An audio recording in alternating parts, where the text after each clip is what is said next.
Buenos días, hermanos, les saludo en el nombre precioso de Jesús. En esta mañana vamos a seguir viendo el discipulado cristiano de la Iglesia Jesús mi Pastor en su tercer tema llamado la salvación.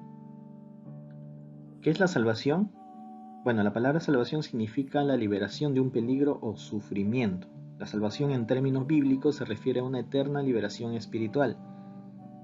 Esto es cierto porque nosotros, habiendo heredado la condición de Adán y Eva al nacer, que es estar apartados de Dios por el pecado de Adán, el Señor nos da un regalo que se llama la salvación. Vamos a descubrirlo en las próximas diapositivas de qué se trata. Para ello vamos a tocar 4 puntos. 1. El castigo eterno. 2. Plan de Dios para salvarnos. 3. Cómo obtener la salvación. Y 4. La oración de fe. ¿Qué es el castigo eterno? En Lucas 16, 19 al 31, en este pasaje bíblico el Señor nos habla del rico y Lázaro. Dice de la siguiente manera: había un hombre rico que se vestía de púrpura y de lino fino y hacía cada día banquete con esplendidez.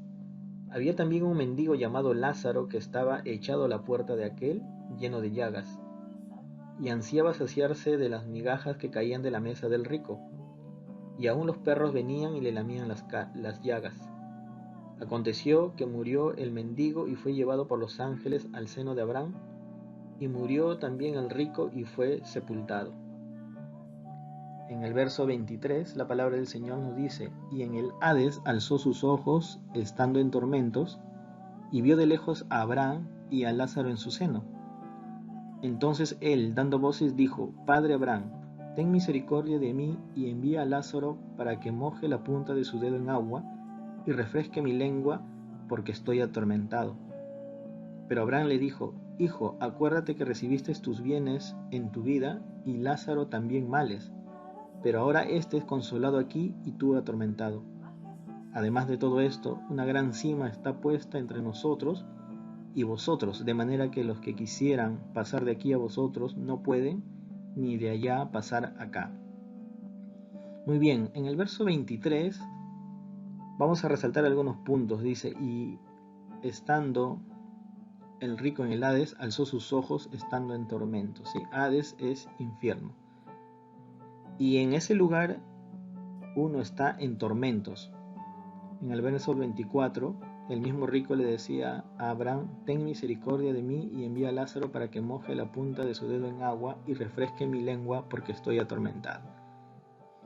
Cuando él dice que la punta de su dedo de Lázaro sea mojado en agua para que lo refresque a él, al rico, nos da una clara idea de que ese tormento es de llamas, ¿no? Como de llamas de fuego, porque produce un tormento, ¿no? En el verso 25 también vuelve a decir, dice, resaltado en rojo, dice: y tú atormentado, refiriéndose al rico, ¿no? Pues este rico hacía banquetes, dice, con esplendidez constantemente, ¿no? En cambio Lázaro era un pobre que estaba a la puerta de su casa, digamos, y él ansiaba saciarse de las migajas que caían de la mesa de este rico, ¿no? Pero este pasaje de la Biblia pues nos indica de que este rico nunca se preocupó por este mendigo. Él solo veía sus diversiones, sus fiestas, sus banquetes, ¿no? Pero murieron los dos. Sin embargo, el rico se encontró en el Hades, que es un lugar donde las personas están en tormento, y que claramente la Biblia nos hace entender de que es un lugar de fuego, ¿no? Vamos a continuar. Pero Dios tiene un plan para salvarnos. Vamos a ver qué es lo que dice la palabra al respecto. Dice: de tal manera amó Dios al mundo, ¿no? En Juan 3, 16 al 21 hay un pasaje de la Biblia en la cual Dios expresa su amor al mundo, pero en el verso 16 específicamente dice: porque de tal manera amó Dios al mundo, que dio a su Hijo unigénito, para que todo aquel que en él cree no perezca. En otra versión dice: no se pierda, mas tenga vida eterna. Porque no envió Dios a su Hijo al mundo para condenar al mundo, sino para que el mundo sea salvo por él. Es decir, Dios, en su inmenso amor hacia las personas, porque Él es quien nos ha creado, Él estableció un plan para salvarnos, para que nosotros no vayamos a ese lugar de tormento cuando dejemos este mundo. Y el medio para poder obtener esa salvación es pues su Hijo, el Señor Jesucristo, ¿no? Porque aquí la palabra en el verso 17 al final dice, sino para que el mundo sea salvo por él. Muy bien, entonces sabemos que a través de Jesús nosotros podemos ser salvos. Vamos a continuar. En Hebreos 1, del verso 1 al 4, Dios ha hablado por su Hijo de la siguiente manera. En el verso 2 dice, en estos postreros días nos ha hablado por el Hijo. Hijo está en mayúsculas, se está refiriendo a Jesús, a quien constituyó heredero de todo y por quien asimismo hizo el universo. Verso 3, el cual, siendo resplandor de su gloria y la imagen misma de su sustancia, y quien sustenta todas las cosas con la palabra de su poder, habiendo efectuado la purificación de nuestros pecados por medio de sí mismo, se sentó a la diestra de la majestad en las alturas. ¿Qué es lo que nos está diciendo aquí la palabra de Dios?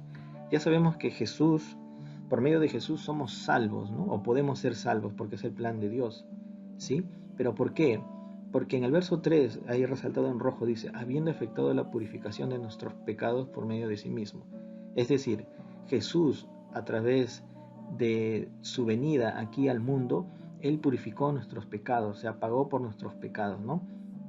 Por medio de sí mismo, dice la palabra de Dios. Vamos a continuar desarrollando este tema. Humillación y exaltación de Cristo en Filipenses capítulo 2, verso del 1 al 11. El cual, siendo en forma de Dios, no estimó el ser igual a Dios como cosa a que aferrarse, sino que se despojó a sí mismo tomando forma de siervo, hecho semejante a los hombres, y estando en la condición de hombre se humilló a sí mismo, haciéndose obediente hasta la muerte y muerte de cruz. ¿Sí? ¿Qué es lo que está diciendo aquí la palabra del Señor? Pues Jesucristo, sabiendo nosotros por el tema anterior que es Dios y que también es el Espíritu Santo, los tres son uno solo, Jesucristo, siendo el mismo Dios, Él dice que se despojó de eso y tomó forma de siervo, semejante a un hombre, y vino aquí a la tierra como Jesucristo. Y estando en esa condición, Él aceptó ser obediente al Padre hasta la muerte, porque con su muerte Él había de purificar nuestros pecados. Él fue obediente al Padre hasta la muerte y muerte de cruz, ¿no?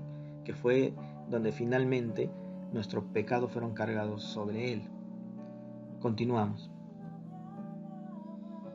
Justo lo que estábamos hablando hace unos momentos, en Él se cargó nuestros pecados. Isaías 53, el verso 1 al verso 12, en el verso 6 dice, mas Él, refiriéndose a Jesús, herido fue por nuestras rebeliones, molido por nuestros pecados. El castigo de nuestra paz fue sobre Él, y por su llaga fuimos nosotros curados. Verso 7, todos nosotros nos descarriamos como ovejas, cada cual se apartó por su camino, mas Jehová cargó en Él el pecado de todos nosotros. Muy bien. En la muerte de Jesús, ¿qué es lo que pasó? Él fue herido, dice en el verso 6, por nuestras rebeliones, molido por nuestros pecados. El castigo que nosotros debíamos recibir, lo recibió Jesucristo, ¿sí? Por eso fue Él llevado a la cruz y Él fue molido, dice, por nuestros pecados. Recordemos que Él fue crucificado.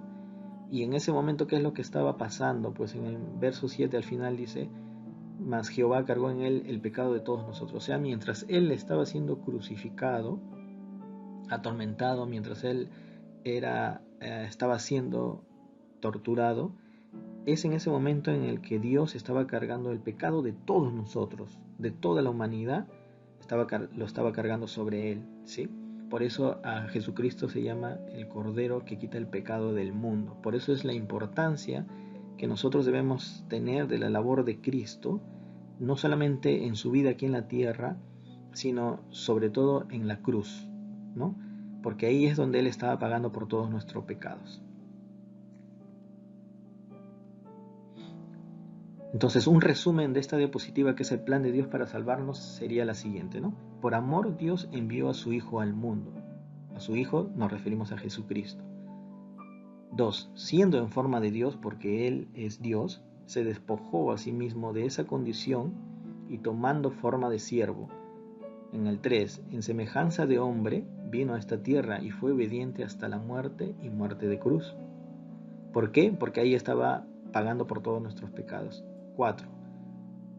Hoy Dios nos habla a través de su Hijo, quien ha purificado nuestros pecados. Y finalmente 5, para que el mundo sea salvo por Él y tenga vida eterna, ¿sí?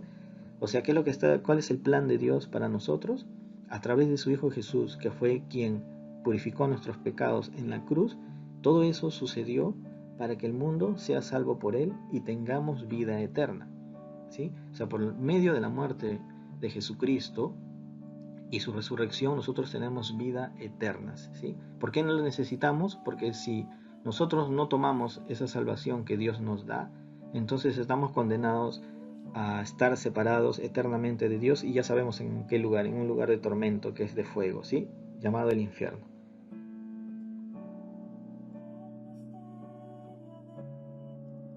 Muy bien, ahora, ¿cómo obtener esa salvación? Vamos a la palabra, dice en Romanos 10:17. Así que la fe es por el oír y el oír por la palabra de Dios. ¿Qué quiere decir la palabra? Es que nosotros debemos oír su palabra, debemos conocer su palabra poco a poco, ¿sí? Eso es lo primero que debemos hacer si queremos obtener la salvación que Dios nos da.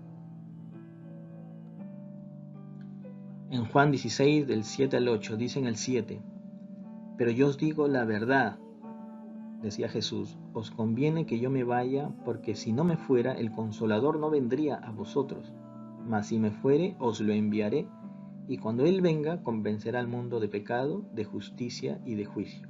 ¿A quién se refiere Jesucristo cuando habla del Consolador? Habla del Espíritu Santo, ¿sí? Entonces, cuando Él ascendió al cielo, Jesucristo mandó al Consolador, que es el Espíritu Santo. Y Él es el encargado de convencer al mundo de pecado, ¿no? Ahí está resaltado en el verso 8 de color rojo, convencerá al mundo de pecado.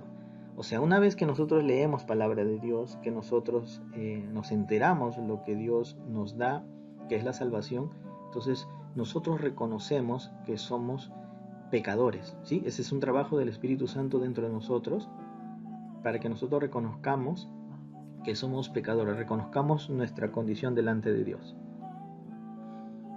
¿Y qué debemos hacer luego de eso? Debemos arrepentirnos, ¿no? En Hechos 2, 38 al 39 dice, en el verso 38, Pedro le dijo, arrepentíos y bautícense cada uno de vosotros en el nombre de Jesucristo para perdón de los pecados, y recibiréis el don del Espíritu Santo, porque para vosotros es la promesa y para vuestros hijos, y para todos los que están lejos, para cuantos el Señor nuestro Dios llamare.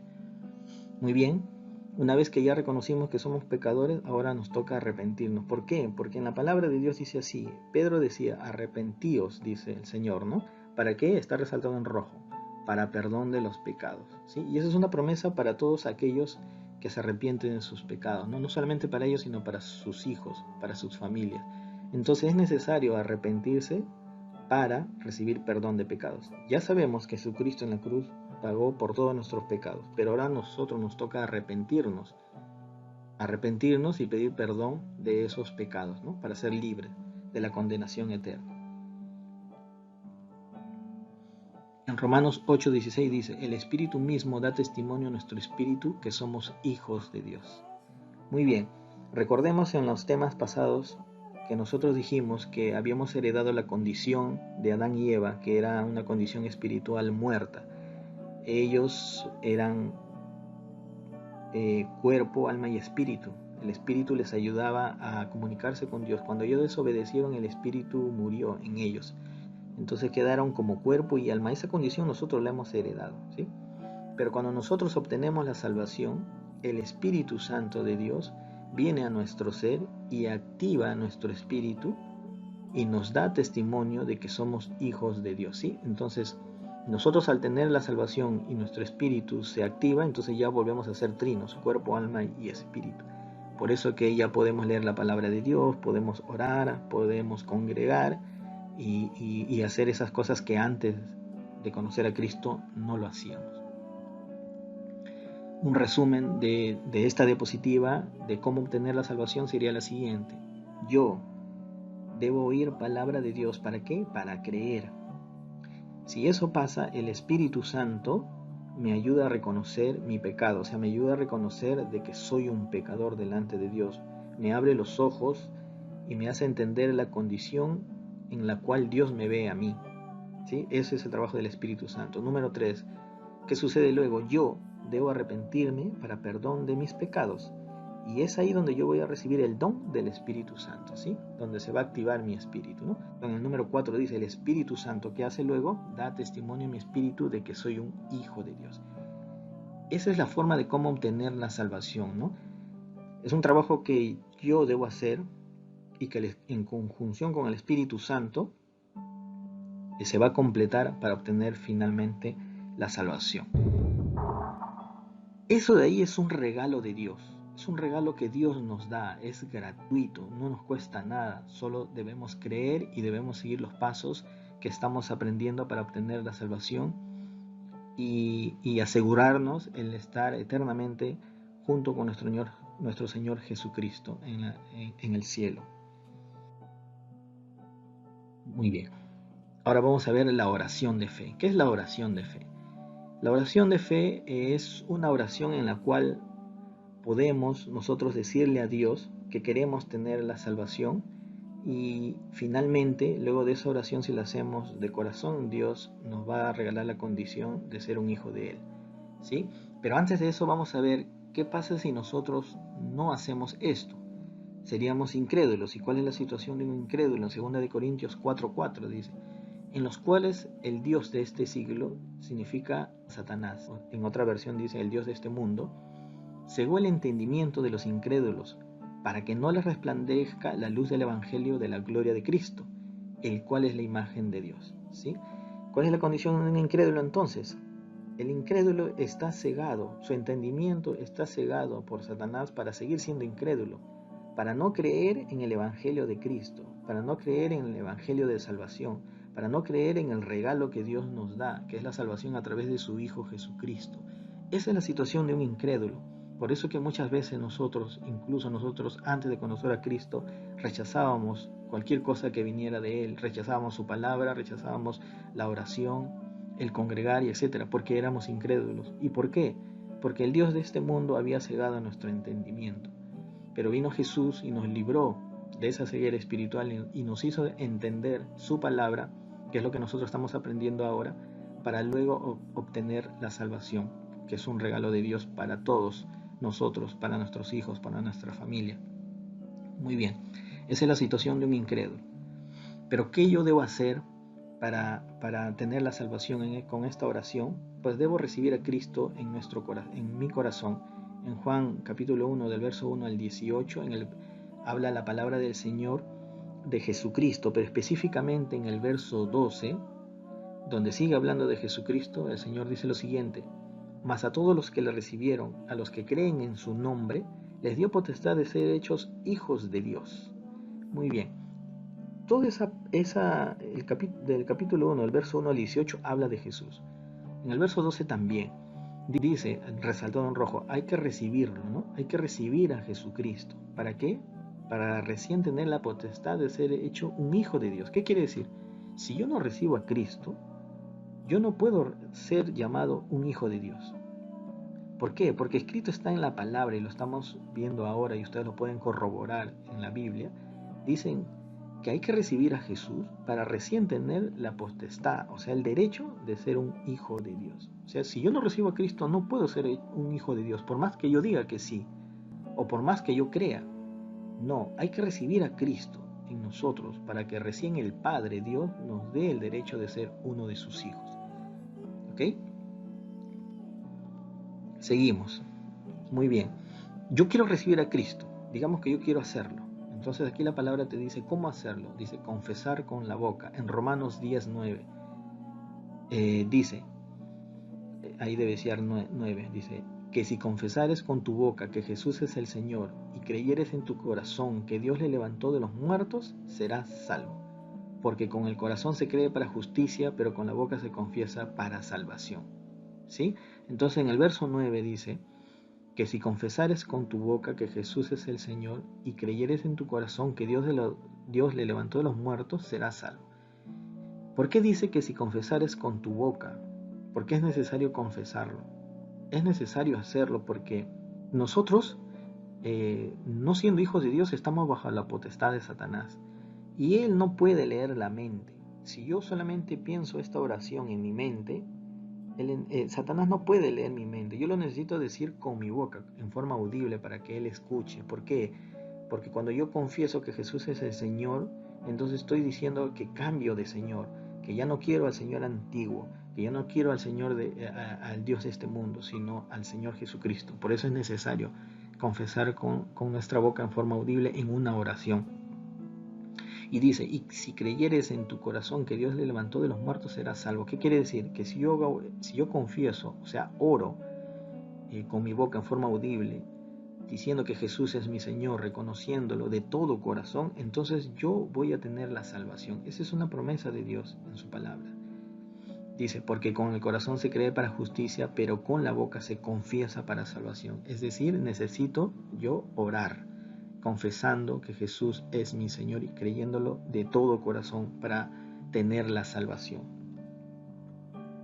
Entonces, un resumen de esta diapositiva es, cuando yo hago la oración de fe para ser salvo, mi oración debe contener básicamente los siguientes puntos. Debo yo creer de corazón que Jesús, el Dios Hijo, es mi Salvador. 2. Reconozco que Jesús pagó por mis pecados en la cruz. 3. Reconozco que soy pecador y pido perdón a Dios el Padre por mis pecados. 4. Pido a Jesús que entre en mi corazón y reine en mi vida. 5. Pido al Espíritu Santo que me enseñe y ayude a buscar a Dios. ¿Sí? Muy bien, hermanos, eso fue un ejemplo de una oración de fe que podría ser en algunas cosas diferentes también, pero básicamente reconociendo que Jesús es el Salvador, pidiendo perdón y permitirle entrar en nuestro corazón. ¿Sí? Ese era el tema que quería enseñar en el día de hoy, la salvación. Nos vemos en el siguiente tema. Dios me lo bendiga rica y poderosamente, hermanos. Amén.